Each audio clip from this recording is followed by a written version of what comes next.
رفقا سلام، خیلی مخلصم، امیدوارم که حالتون خوب باشه. امروز دوشنبه 29 فروردین با پدر من تماس گرفتن از اجرای احکام. تماس گرفتن گفتن که برای اجرای 6 ماه حبس توماج باید بیاد خودشو معرفی کنه. همونطور که میدونید حکمی که برای من صادر شده بود تعلیقی بود، یعنی نیازی نبود که اون حبس رو بکشم و بعد من اعتراض زدم، گفتم همون تعلیقی رو هم من قبول ندارم. آره اینجوری تماس گرفتم که حالا به صورتی که انگار که حکم من بعد از اعتراض زدن و به تجدید نظر رفتن ارتقا پیدا کرده و حکم بدتری دادن. دوباره نیم ساعت بعد تماس گرفتم و بعد گفتن که تماس قبلی اشتباه بوده، ولی با این حال من باید برم اونجا و حضور خودم رو اعلام کنم. در صورتی که شما وقتی حبسی نداری برای کشیدن نیازی نیست اجرای احکام بری. آخه برای چی بری؟ وکیلت میره دیگه. حالا من با چند تا از بچه‌ام صحبت کردم، بعضیا گفتن میخوان دوباره دستگیرت کنن با پرونده سازی جدید، ولی یک نفر هم که خودش زندانی سیاسی بوده و خیلی هم معتمد هست برای من گفت نه، یه روال اداریه، حتما اینجوری نیست که بخوان دستگیرت کنن. در هر صورت فقط بابت اینکه با خانواده من تماس گرفته شده من میام و در مقابل این کار یه حرکت انجام میدم و بخشی از دستگیری خودم رو تعریف میکنم، اونجایی رو که تا حالا نگفته بودم. دلیل نگفتنش چی بوده؟ این بوده که من اگه بیام بگم حالا منو زدن یا اینجوری شد، این اتفاقای بد برای من افتاد، حتی اگه ناله هم نباشه کمی شبیه عقب نشینی، کمی شبیه ناله میتونه باشه و چیزی که برای من مهمه محکم ایستادنه.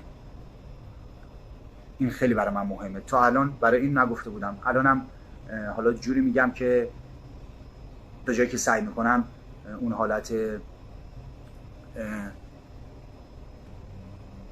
اون حالت اندوه رو ازش در واقع حذف میکنم. حالا چرا میخوام بگم؟ به خاطر اینکه حرکتی شده در مقابل من، تماس گرفتم. من هیچ گونه ارتباطی نمیخوام داشته باشم با اینا، هیچ گونه ارتباطی، یعنی کوچکترین تماسی با من بگیرین شبیه شطرنج این بازی، ولی شطرنج نیست. شما یه حرکت انجام بدی من 20 تا حرکت جلوت انجام میدم. انرژیم هم زیاده، حوصله هم زیاد دارم، خوشم هم میاد از دعوا، از جنگ و اینجور چیزا خیلی خوشم میاد. اصلا نباشه افسرده میشم. من واقعا بیماری افسردگی دارم و اگه درگیر نباشم با شما حالم بده، اصلا انگار یه چیزی کمه.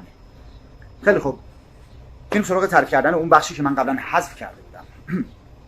لحظه دستگیری من داخل خیابون بود، سراح ملک شهر توی شهر اصفهان، توی شاهینشهر نبوده، خونه من نبوده. اونجا خواستن منو دستگیر کنن ولی نتونستن. 5 تا ماشین حمله کردن به ما. فکر میکنم که توی قوانین همین جمهوری اسلامی مأمور اجازه داره حمله فیزیکی بکنه به متهم اگر خودداری کنه از بازداشت، اگر تسلیم نشه. خب تا اونجاش رو هیچ ایرادی نداره که ما درگیر بودیم با هم، ولی از جایی که دستبند شدم من، 2 تا دستبندم به دست من زدن، اونجا دیگه از نظر قانون خودشون حق نداشتن منو بزنن. از جایی که دستبند زدن منو دیگه حق نداشتن که حمله فیزیکی، برخورد فیزیکی با من بکنن. در صورتی که با لگد میزدن تو سر من، سر منو میزدن رو آسفالت. حداقل 10 نفر داشتن همزمان منو میزدن.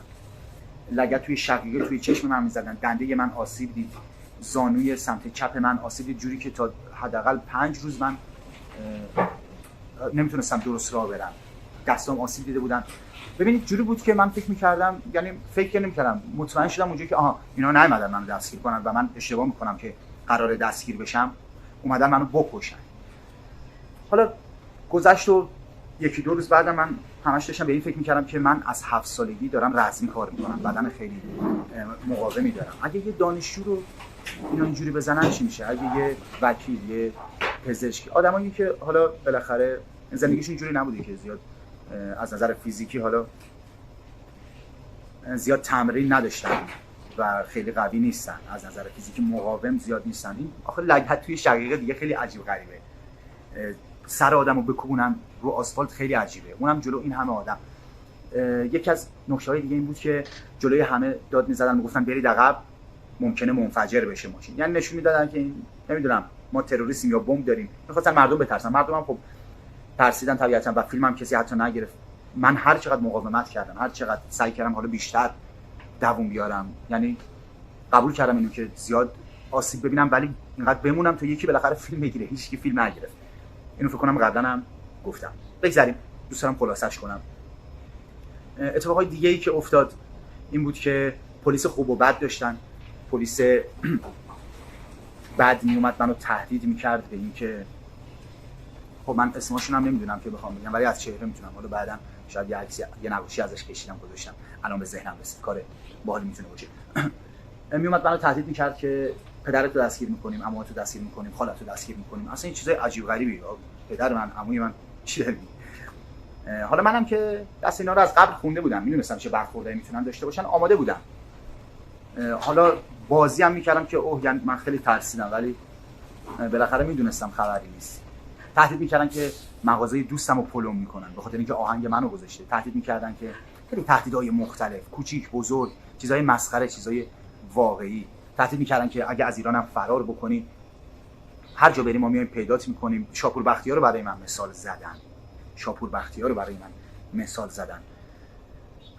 پلیس خوب میومد سعی میکرد منو جذب کنه. اینا نیاز دارن به جذب. امروز سیاست اینا تغییر کرده. تموم شدن. چند تا بیشتر نمونده. الان دیگه وقت جذب. میان گولت میزنن. میان باهات، پلیس خوبه میاد باهات مهربون برخورد میکنه.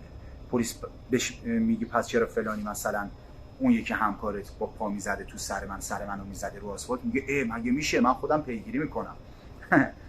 که الان 6-7 ماه گذشته حالا تازه من دارم درباره‌اش صحبت کنم. ایرادی نداره. ببینید کسی که وارد یه همچین ماجرایی میشه پیه تمام اینا رو میماله به تن خودم رو عرض کنم. من وقتی میام وارد یه همچین قضیه میشم میدونم ممکنه من خیلی بدتر از اینا رو تصور میکردم. من تصور میکردم ممکنه مثلا منو آویزون کنن، مثلا نمیدونم آتیش بزنن به جایم. خیلی چیزای بدتر من تصور میکردم و برای خیلی چیزا آماده بودم. برای چند تا چیز آماده نبودم که پیش اومد. کی برای این آماده است که صدای آماده باشه که صدای گریه کسی رو بشنوه به خاطر خودش؟ و اونجا بود که من خیلی داغون شدم. اونجا من آسیب زیادی دیدم و فقط خواهش میکردم که اونا رو ول کنن و تموم اون برگه‌هایی که جلوم بود رو امضا میکنم. من گفتم تقریبا اینقدر کاغذ آچار بود از اسکرین شات‌های یه سری توییت بود که حالا من همش هم امضا کردم و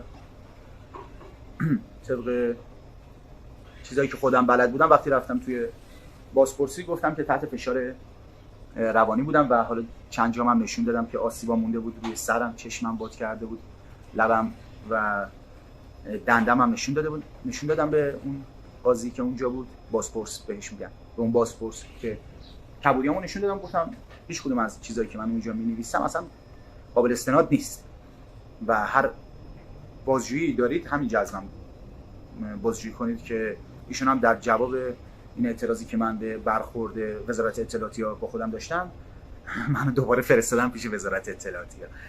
دستشون درد نکنه.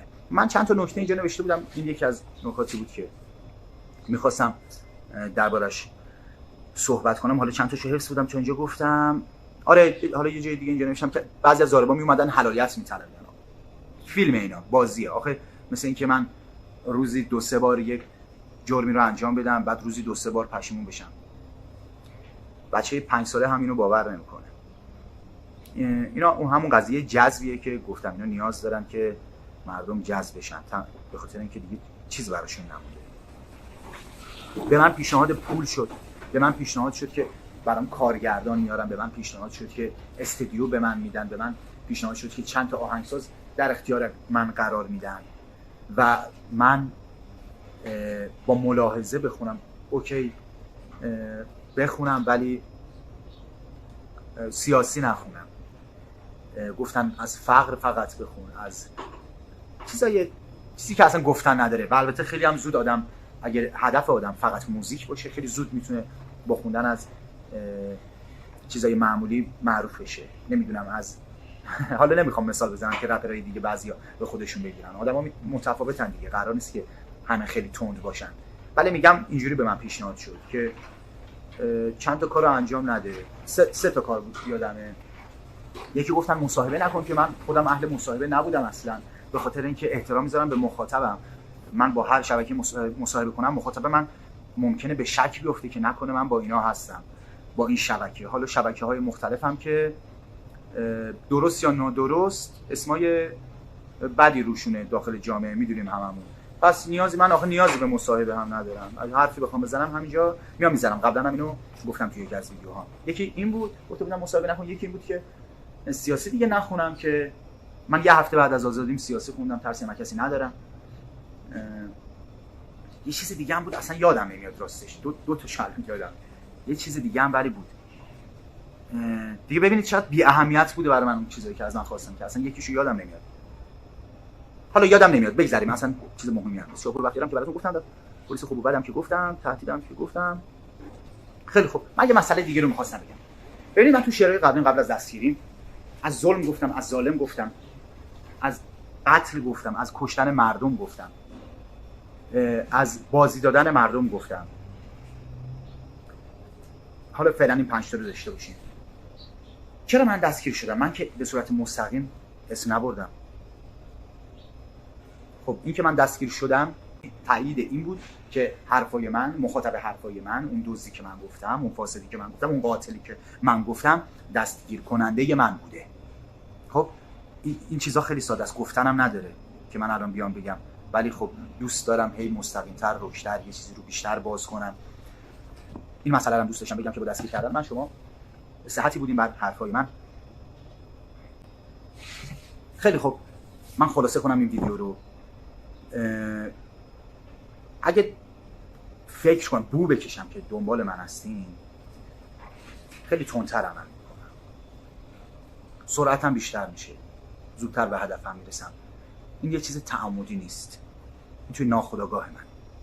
حمله کنید به، تماس بگیرید، به خدا فقط تماس بگیرید، پیامک بدید به پدر من یا به یه دونه از اعضای خانواده من، رفیقای منو دوباره کسی تهدید بکنه، بیچاره‌تون میکنم. اینا که چیزی نیست. من خیلی کارهای بهتر و خوشگل‌تری بلدم بکنم، هنرهای زیادی من دارم. اینا که چیزی نیست. نکنید سر به سر من نذارید. گرچه من مسیرمو میرم، اون کاری که دارم میگم رو هم در نهایت میکنم ولی میتونید یه کاری کنید که تشدید بشن و سرعتم هم بره بالا. من از رفقای خودم، از طرفدارای خودم عذرخواهی میکنم که اگه گاهی لحنم تند شد اینجا، مخاطب من شما نبودید، معذرت میخوام. یادتونم باشه که اول من طرفدار شما بودم. میخوامتون